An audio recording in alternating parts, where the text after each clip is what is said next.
আল্লাহ বলবে ফেরেশতা এই পানি হলো আমার বন্ধু মুহাম্মদের উম্মতের গুনাহগারের চোখের পানি। আমার বান্দা মুহাম্মদের উম্মত গুনার কথা স্মরণ করে চোখের পানি ফেলেছে। ওই গুনাহগার উম্মতের চোখের পানির এত বরকত, আল্লাহ কয় বেশি করে কান্না করো, কম কম হাসো। নবী বলেন এক ফোঁটা চোখের পানি ছেড়ে কাঁদো। দুনিয়ার ঘরে আগুন লাগলে পানি ছাড়া যেমন ঠান্ডা করা যায় না, তোমার আমার গুনার কারণে জাহান্নামের আগুন কিন্তু চোখের পানি ছাড়া ঠান্ডা হবে না। ও যুবকেরা, ও বৃদ্ধ বাবাজিরা, ও পর্দার আড়ালের আম্মা জানেরা, দুনিয়াতে সূর্যের গরম সইতে পারি না। বিছানায় যখন ঘুমাইতে যাই মশারি টানাইয়া ঘুমাই, মশায় কামড়াইলে ঘুমাইতে পারবো না। গুনাহ নিয়ে কবরে গেলে মশারি কই পাবি? ওই কবরে সাপ বিচ্ছু পোকামাকড়ে ভরে যাবে। ও আল্লাহর বান্দারা, গরমে ঘুমাইতে পারি না, ফ্যান চালাই, এসি চালাই।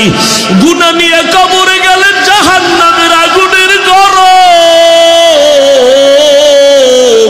কেমন করে সহ্য করবা রে বাবা? এখনো কি সময় হয় নাই তওবা করবা না? ওরে বান্দা, কয়দিন আর বাঁচবা? এখনো কি জাহান্নামের ভয় অন্তরে আসে না? ওরে মা বাবার শাস্তির ভয়ে যদি সন্তান কান্না করতে পারে, উস্তাদের শাস্তির ভয়ে যদি ছাত্র কান্না করতে পারে, আমার মাওলার আযাবের ভয় কি কম?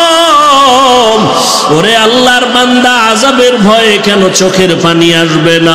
গুনার কারণে দিলটা পাথর বানাইছো, দিলটা পাথর হওয়ার কারণে চোখে পানি আসে না।